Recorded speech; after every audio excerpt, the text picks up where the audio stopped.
Moisture लगातार जारी है और इसी के चलते अब ठंड जो है वो लगातार बढ़ती हुई नजर आ रही है। पहाड़ों से मैदानों तक पूरे देश भर में ठंड का कहर है। जम्मू कश्मीर, हिमाचल, उत्तराखंड में बर्फबारी का दौर है। दिल्ली एनसीआर में कड़ाके की ठंड से पारा जो है वो लुढ़कता हुआ नजर आया है और इधर कई जिलों में कोहरा और कोल्ड वेव जैसी स्थिति नजर आ रही है। तो हरियाणा के कई जिलों में लोग देखिए किस तरह से परेशान तो नजर आए हैं। कड़ाके की ठंड है, हाल बेहाल है, क्योंकि पहाड़ों पर बर्फबारी है और इसका जो नतीजा है और इसके जो हालात हैं वो भी नजर आ रहे हैं। लेकिन इस बीच कोहरा और कोल्ड वेव जो है वो दोनों ही देखने को मिल रहे हैं।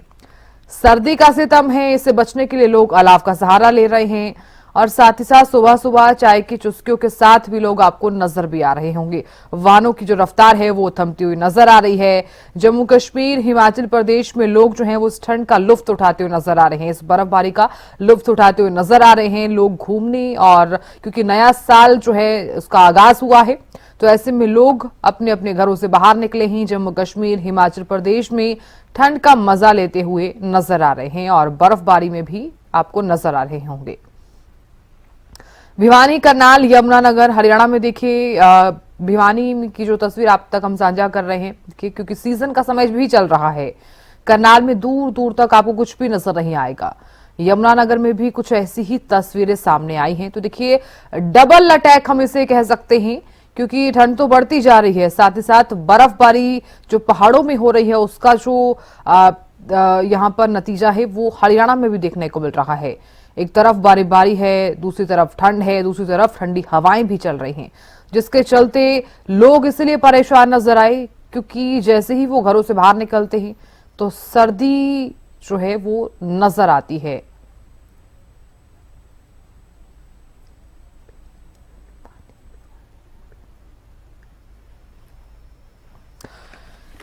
तो पहाड़ों पर अगर बर्फबारी हो रही है तो जो तस्वीरें हैं वो हरियाणा में भी देखने को मिल रही हैं। लोग जो हैं वो ठंड से बचने के लिए अलाव का सहारा ले रहे हैं। अब आपको हम लिए चलते हैं भिवानी में क्योंकि हमारे विशेष संवाददाता रवि जांगड़ा जुड़ गए हैं। उनसे जान लेते हैं कि अभी भिवानी में क्या कुछ हालात हैं, बढ़ती ठंड के बीच लोग किस तरह से खुद को ठंड से बचा रहे हैं। रवि, सबसे पहले तो मैं आपका रुख करना चाहूंगी मैं क्योंकि देखिए ठंड बढ़ती जा रही है और लगातार हम बातचीत भी करते हैं और आप भी जिस तरह से हर रोज बताते हैं कि ठंड अगर बढ़ रही है तो लोग भी खुद को ठंड से बचाते हुए नजर आ रहे हैं। क्या क्या उपाय कर रहे हैं और क्या वहां पर भी लोग सर्दी से बचने के लिए अलाव का सहारा ले रहे हैं? बिल्कुल, अगर बात करें क्योंकि अगर बात करें साधना, आपने दुरुस्त फरमाया कि लगातार तापमान का टॉर्चर जारी है। हाँ। अगर मैदानी इलाकों की बात करें तो पहाड़ों से भी ज्यादा तापमान की अगर मैं बात तापमान लुढ़कता देखा जा सकता है। और अल सुबह की तस्वीरें जरूर साझा करूंगा मैं। ये एक ग्रामीण इलाके की तस्वीरें आप देख पाएंगे, चारों तरफ जो है घना कोहरा, घनी धुंध जो है छाई हुई है और ऐसे में लोगों की हलचल, हालांकि 8 बजे से ज्यादा का वक्त हो चला है लेकिन बावजूद इसके लोगों की हलचल ना के बराबर देखी जा सकती है। वही लोग जिनको अपने काम धंधे बाहर निकलना पड़ता है वही लोग बाहर देखे जा सकते हैं। इससे इतर अगर बात की जाए क्योंकि स्कूलों में अवकाश घोषित किया गया है, 1 से 15 तारीख तक हरियाणा के स्कूलों में शीतकालीन अवकाश घोषित किया गया है। ऐसे में बच्चे जो है वो घरों से बाहर नहीं निकलते हैं। अल सुबह नौकरी पेशा लोग 9 बजे के बाद जो है वो बाहर निकलते हैं। इसके अलावा अगर बात करें स्कूली बच्चे बाहर निकलते थे लेकिन अब उनका अवकाश किया गया है।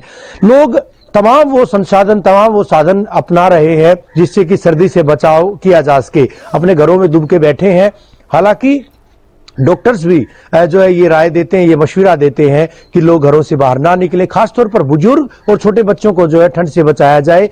कोहरा जो है वो सितम ढा रहा है। अगर मैं तापमान की बात करूं तो तापमान लगातार जो है लुढ़कता जा रहा है। 3 तारीख तक ये बताया गया है, मौसम विभाग का अलर्ट है कि 3 तारीख तक मौसम परिवर्तनशील जरूर रहेगा लेकिन कोहरा धुंध वो छाई रहेगी। इसी मानिंद जिस तरह से कोहरा छाया हुआ है, यानी यूं कहा जा सकता है कि जिस तरह का आलम अल सुबह देखा गया था, तेज हवाएं, शीत हवाएं भी चल रही है बड़ी रफ्तार से। और ऐसे में अब अंदाजा लगाया जा सकता है कि कोहरा कितना घना है क्योंकि तेज हवाओं के बावजूद कोहरा छट नहीं रहा है। ऐसे में लोग कितने परेशान होंगे, वाहन चालक कितने परेशान होंगे, इसका अंदाजा लगाया जा सकता है। हालांकि आने वाले 3-4 रोज में जिस तरह से मौसम रहेगा, पहाड़ों पर और ज्यादा बर्फबारी रहेगी, चाहे जम्मू कश्मीर की बात करें, हिमाचल प्रदेश की बात करें, उत्तराखंड की बात करें, उत्तरांचल की बात करें, तो इन प्रदेशों में कहीं ना कहीं जब ज्यादा बर्फबारी होती है तो निश्चित तौर पर मैदानी इलाकों में उसका असर देखने को मिलेगा और वह असर देखा भी जा रहा है। आने वाले 3-4 तारीख को यह भी अलर्ट जारी किया गया है कि हल्की बूंदाबांदी प्रदेश में हो सकती है।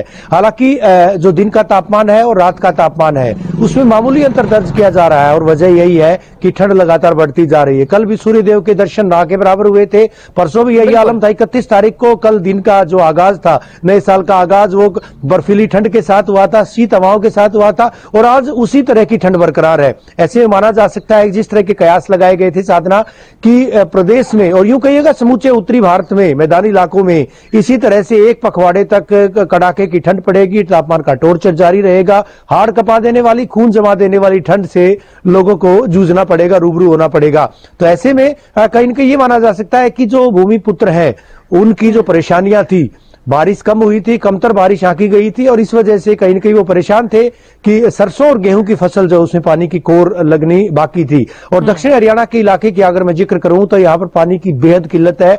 ऐसे में जो ये फसलें हैं, चाहे रबी की फसलों की बात करें या खरीफ की फसलों की बात करें, ये सारी फसलें बारिश पर निर्भर करती हैं, डिपेंड करती हैं बूंदाबांदी पर, बारिश पर। और गेहूं का जिक्र किया जाए, सरसों का जिक्र किया जाए, बम्पर पैदावार पूरे प्रदेश में होती है और खासतौर पर इस इलाके में, जिस इलाके में मेरी मौजूदगी है। तो ऐसे में माना जा रहा है कि अगर धुंध पड़ेगी, अगर कोहरा आता है निश्चित तौर पर, या फिर बूंदाबांदी होती है तो उसका सकारात्मक असर और अच्छा कहीं न कहीं यूं माना जाएगा कि वरदान जो है ये फसलों के लिए अमृत की बूंदों के समान की बारिश भी होगी। हम कह सकते हैं कि किसानों के लिए तो ये बरसात जो है वरदान साबित जरूर होगी, लेकिन ठंड अगर बढ़ रही है तो लोगों के लिए परेशानियां भी खड़ी हो रही हैं। मैं लौटूंगी रवि आपके पास। सुरेंद्र लगातार बने हुए हैं चरखी दादरी से, उनसे भी जान लेते हैं कि चरखी दादरी में आज का तापमान है क्या, क्योंकि सर्दी बढ़ रही है, पहाड़ों पर जो बर्फबारी हो रही है, तो ऐसे में हरियाणा के भी कई जिलों में तापमान जो है वो लगातार कभी ऊपर जा रहा है तो कभी नीचे की तरफ बढ़ता हुआ भी नजर आया है। सुरेंद्र, देखिए सबसे बड़ी बात यहाँ पर यह है कि लोग खुद को किस तरह से बचा रहे हैं ठंड से, क्या क्या उपाय किए जा रहे हैं, क्या क्या बचाव, बच्चे किस तरह से इस ठंड से खुद को बचा रहे हैं, क्योंकि छुट्टियां तो कर दी गई हैं लेकिन उसके बावजूद भी अभी फिलहाल ठंड जो है वो लगातार जारी है। जी देखिए, ठंड लगातार बढ़ती जा रही है क्योंकि कुछ दिन पूर्व ही जिला चरखी दादरी में ओलावृष्टि भी हुई थी जिसका असर अब देखने को मिल रहा है। ज्यादा ठंड होने के कारण बच्चों और बुजुर्गों को ज्यादा परेशानी हो रही है। इसको लेके उनको, वो घर में दुबके हुए हैं और अगर बाहर निकलना पड़ता है तो फिर वो कपड़े ढाप कर निकलते हैं, गर्म कपड़े पहनते हैं। और दुकानदार हैं जिनको दुकान पे जाना पड़ता है, वो अलाव जलाकर अपना बचाव कर रहे हैं। अगर तापमान की बात करें तो तापमान एकदम गिर के 3 डिग्री सेल्सियस चरखी दादरी का हो गया है क्योंकि ओलावृष्टि के कारण इसका प्रभाव पड़ा है। इससे पहले दिन में धूप निकल आती थी जिसके कारण ठंड नहीं पड़ रही थी। वही कृषि विशेषज्ञों का मानना है कि अगर धूप निकलती है तो फसलों पे बुरा असर पड़ेगा, कोहरा पड़ता है तो अच्छा प्रभाव रहेगा। वही कृषि विशेषज्ञ का कहना है कि 5 डिग्री सेल्सियस से अगर तापमान कम रहता है तो सरसों और गेहूं की फसल को फायदा मिलेगा। अगर इससे फिर दोबारा बढ़ता है तो फिर किसानों को नुकसान भी उठाना पड़ सकता है। जी बिल्कुल। सुरेंद्र, जिस तरह से आपने जानकारी दी है कि ओलावृष्टि हुई है 2 दिन पहले ही, तो तमाम किसान जो पूरे साल मेहनत करते हैं, तो चरखी दादरी में अगर ओलावृष्टि हुई है तो कुछ फसलें खराब भी हुई होंगी, क्या ऐसी भी कोई जानकारी आपके सामने आई है, क्योंकि अभी सीजन का समय भी चल रहा है? जी, इस बारे में कृषि विशेषज्ञ से बात भी की गई थी, जो कृषि अधिकारी हैं उनसे भी बात की गई थी। उनका कहना है कि जिला चरखी दादरी के करीब 13,500 एकड़ जो फसल थी सरसों और गेहूं की, वो खराब हो गई है ओलावृष्टि के कारण।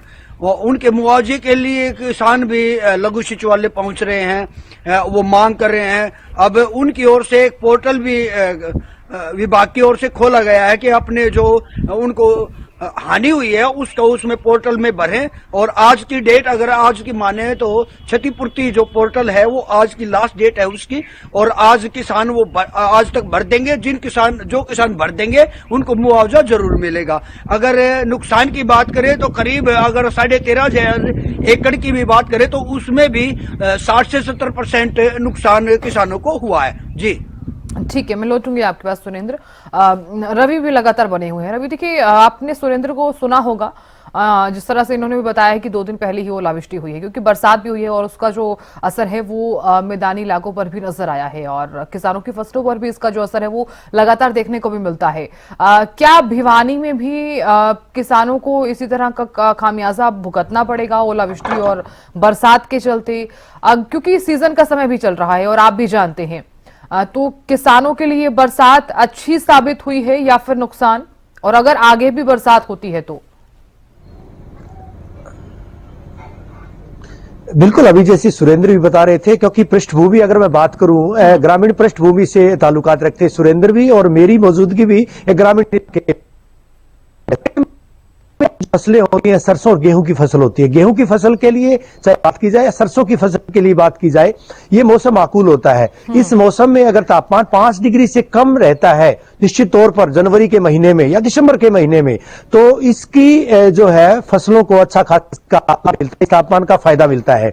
लेकिन अगर बारिश होती है तो निश्चित तौर पर बारिश का भी फायदा होगा, लेकिन अगर ज्यादा बारिश हो या ओलावृष्टि होती है तो उसका नुकसान होता है। अभी विगत में मासांत की बात करूं यानी वर्षांत की बात करूं, मैं इस वर्ष के अंत में या दिसंबर के महीने के अंत में जिस तरह से बारिश हुई थी, बारिश के साथ ओलावृष्टि भी हुई थी, सूखे ओले गिरे थे, तो उन ओलों की वजह से भवानीखेड़ा इलाके में कहीं न कहीं नुकसान हुआ है, खराबा हुआ है। क्षतिपूर्ति पोर्टल का भी सुरेंद्र ने जिक्र किया था, तो उस पर भी लोग आवेदन कर सकते हैं, किसान आवेदन कर सकते हैं, उस पर भरपाई की जाएगी।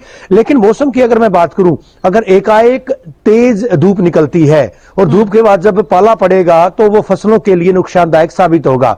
निश्चित तौर पर कृषि वैज्ञानिकों का कहना है और मौसम वैज्ञानिकों का भी यही मानना है कि अगर पाला पड़ता है, तेज धूप निकलती है, तापमान में एकाएक वृद्धि होती है, यानी 7, 8, 9 डिग्री तापमान रात का होता है, 10 डिग्री तापमान रात का होता है, या दिन के तापमान में उत्तरोत्तर अगर बढ़ोतरी होगी तो निश्चित तौर पर उसका नुकसान ही किसानों को होगा। रबी की फसलों के लिए जिस तरह से जो मौसम चाहिए, जो माहौल चाहिए, वो मौसम अब फिलहाल अनुकूल है। धुंध भी है, कोहरा भी है, ओस की बूंदें भी हैं, तो वो फसलों के लिए अमृत की बूंदों के समान है। अगर हल्की बारिश होती है, बूंदाबांदी होती है, तो उसका भी असर पड़ेगा, उसका भी सकारात्मक असर इन फसलों पर देखने को मिलेगा। लेकिन अगर ओलावृष्टि होती है या इस तरह से एकाएक तेज धूप निकलती है तो वो कहीं ना कहीं नुकसानदायक होगा, इन फसलों के लिए भी नुकसानदायक होगा और आमजन के लिए भी, क्योंकि तापमान में गिरावट दर्ज की है, वो तापमान फसलों के लिए माकूल है, लेकिन आमजन अभी भी हलकान है, आमजन अभी भी परेशान है। लोग अलाव का सहारा भी लेते हैं, लोग कहीं ना कहीं घरों से निकलने का मन नहीं करता है। नौकरी पेशा लोगों की मजबूरी है कि उनको निकलना पड़ता है, स्कूलों में बच्चों का अवकाश घोषित किया गया है, लेकिन आम आदमी बेहद परेशान है। मजदूर तबके की बात करें या फिर दूसरे तमाम लोग हैं जिनको काम धंधे के लिए बाहर निकलना पड़ता है, वो जानते हैं कि आखिर सर्दी का सितम कितना उनको परेशान कर रहा है, किस तरह से हाड़ कपा देने वाली ठंड में उनको बाहर निकलना पड़ता है। क्योंकि इस तरह का तापमान विगत 5-6 वर्षों की अगर साधना बात की जाए तो शायद ही इतना टॉर्चर तापमान का नहीं देखा गया था। क्योंकि रात और दिन के तापमान में जब मामूली अंतर होता है, अधिकतम और न्यूनतम तापमान में जब 5 से 6 डिग्री का अंतर होता है, तो अंदाजा लगाया जा सकता है कि आखिर कितनी ठंड है, कितनी सर्दी है, तापमान किस तरह से लगातार गिर रहा है, दिन का तापमान भी और रात का तापमान भी। कल भी पूरे दिन धूप नहीं निकली थी, परसों मिलता ही है, सुबह और रात का जो टेम्परेचर रहता है उसमें जरूर डिफरेंस देखने को मिलता है, लेकिन अब नहीं देखने को मिल रहा है। हालांकि लोग इसके चलते काफी ज्यादा परेशान भी नजर आए हैं। ठंड इतनी ज्यादा बढ़ गई है, जो पहाड़ों पर बर्फबारी हो रही है उसी के चलते अब मैदानी इलाकों में भी ठंड बढ़ती हुई नजर आ रही है। तो ऐसे में सबसे ज्यादा जरूरी ये भी हो जाती है, क्योंकि लोग काफी ज्यादा परेशान नजर आ रहे हैं, साथ ही बीमार भी पड़ रहे हैं। खांसी जुकाम जैसी जो समस्याएं हैं वो तो लोगों को आमतौर पर देखने को मिल ही रही हैं, बुखार जैसी समस्याएं भी लगातार देखने को मिल रही है। तो स्वास्थ्य विभाग की तरफ से क्या कुछ तैयारी की गई है इसी को लेकर? बिल्कुल, स्वास्थ्य महकमे की बात करें, लगातार एडवाइजरी भी जारी की जाती है, लगातार लोगों को बताया जाता है। हालांकि जिस तरह से मरीजों की तादाद, आपने जैसे दुरुस्त फरमाया कि जो मरीज आ रहे हैं अस्पतालों में, वही मरीज बुखार की वजह से, खांसी जुकाम की वजह से या फिर एलर्जिक पेशेंट्स। सबसे बड़ी बात यह है कि अस्पतालों में हृदयाघात के मरीजों की तादाद भी लगातार बढ़ रही, चाहे निजी अस्पतालों की बात करें या फिर सरकारी अस्पतालों की बात करें, पीएचसी सीएचसी की बात करें, तो जो हृदय रोगियों की तादाद लगातार बढ़ती जा रही है। क्योंकि ऐसे में हृदय रोग का खतरा, हृदय रोगियों को हृदयाघात का खतरा ज्यादा रहता है, हार्ट फेलियर का खतरा ज्यादा रहता है इस ठंड की वजह से।